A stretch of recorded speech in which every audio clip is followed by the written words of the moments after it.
दोस्तों आजकल प्रचलन में एक सॉल्वेंट आया हुआ है, एक सॉल्वेंट ग्रुप ग्लाइम।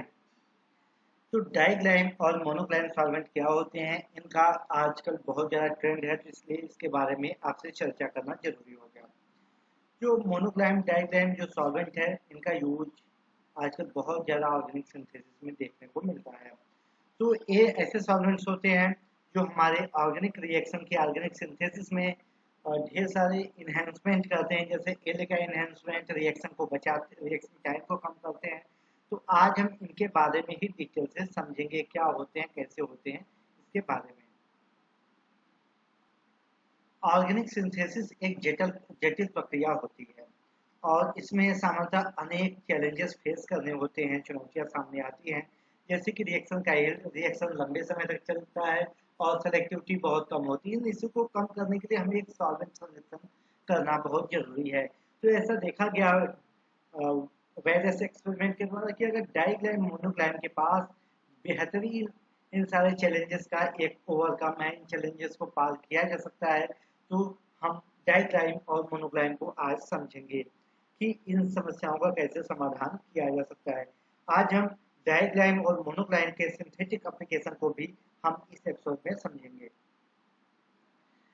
इनकी प्रॉपर्टी क्या होती है डाइग्लाइम और मोनोग्लाइम। तो ग्लाइम क्या होता है, डाई एथाइलिन ग्लाइकॉल का होता है, और डाइग्लाइम मीन्स होता है diethylene glycol dimethyl ether, एक इथरिक सॉल्वेंट होता है। इसी प्रकार से मोनोग्लाइम क्या होता है, diethylene glycol monomethyl ether होता है। यह एक प्रकार से इथेरियल सॉल्वेंट्स होते हैं जिनकी बहुत ही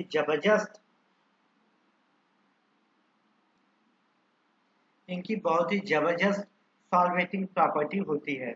इनका उपयोग, इनके पास कुछ हाई बॉइलिंग पॉइंट होता है और लो वेपर प्रेशर के साथ साथ इनकी थर्मल स्टेबिलिटी भी बहुत अच्छी होती है। ये ऑर्गेनिक सिंथेसिस के लिए, wide range of organic compound के सिंथेसिस के लिए एक बेहतरीन सॉल्वेंट हो सकते हैं। और इनकी एक बहुत बेहतरीन खासियत है कि ये ऑर्गेनिक, ये पोलर और नॉन पोलर दोनों प्रकार के सब्सटेंसेस को डिजॉल्व करते हैं। इनकी इस यूनिक प्रॉपर्टी की वजह से इनको एक ideal solvent organic synthesis reaction के लिए माना जाता है। इस सॉल्वेंट्स के बेनिफिट्स क्या होते हैं, तो बेनिफिट्स क्या होते हैं सॉल्वेंट्स के, तो ये सबसे पहले रिएक्शन के यील्ड को बढ़ाते हैं। जो ये होता है, रिएक्शन के यील्ड को बढ़ाते हैं, रिएक्शन के टाइम को कम करते हैं, सेलेक्टिविटी को बहुत जबरदस्त तरीके से बढ़ाते हैं। साथ साथ ये रिएक्शन के जो फैक्टर्स होते हैं, कौन कौन से फैक्टर, जनरली टेम्परेचर और प्रेशर होते हैं, उनको भी कंट्रोल किया जा सकता है। मीन्स इनकी जो बॉइलिंग पॉइंट होती है बहुत ज़्यादा होती है।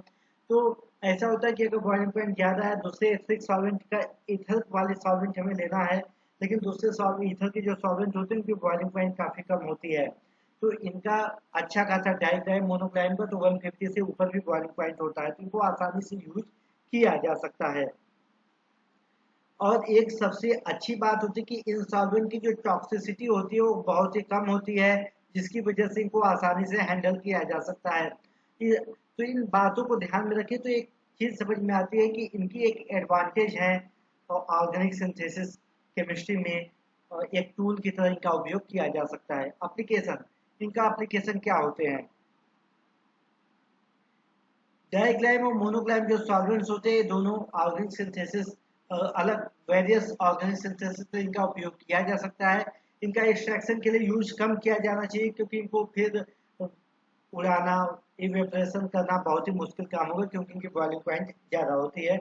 इनका यूज पर्टिकुलरली अगर देखा जाए तो ग्रुप वन यानी कि लिथियम सोडियम, इस group metal catalyst, Grignard agent, lithium based compound, इनके लिए एक जबरदस्त कैटलिस्ट सॉल्वेंट यूज होता है डाइग्लाइम और मोनोग्लाइम।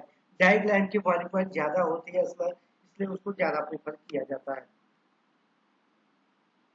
अगर हम इनके इन दोनों का अगर कंपैरिजन करें तो डाइग्लाइम और मोनोग्लाइम दोनों में लगभग सिमिलर प्रॉपर्टी होती है, क्योंकि दोनों इथरिक सॉल्वेंट होते हैं।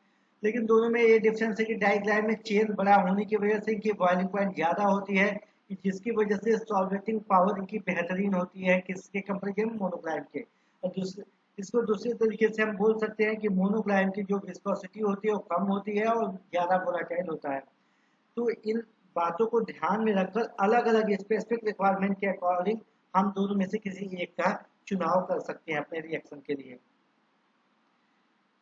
ये मोनोग्लाइम और डाइग्लाइम एक बेहतरीन सॉल्वेंट के रूप में यूज किया जा सकता है।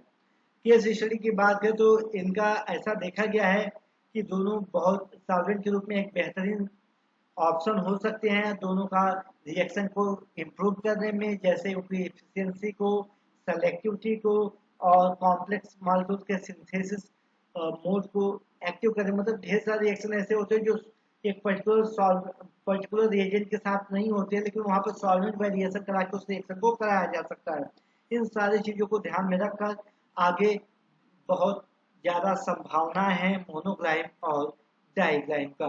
तो फ्यूचर डेवलपमेंट में, फ्यूचर में आगे ऑर्गेनिक सिंथेसिस के लिए जैसे ग्रीन सॉल्वेंट का की तरफ हम जा रहे हैं, वैसे ही लो टॉक्सिक सॉल्वेंट का यूज कर रहे हैं।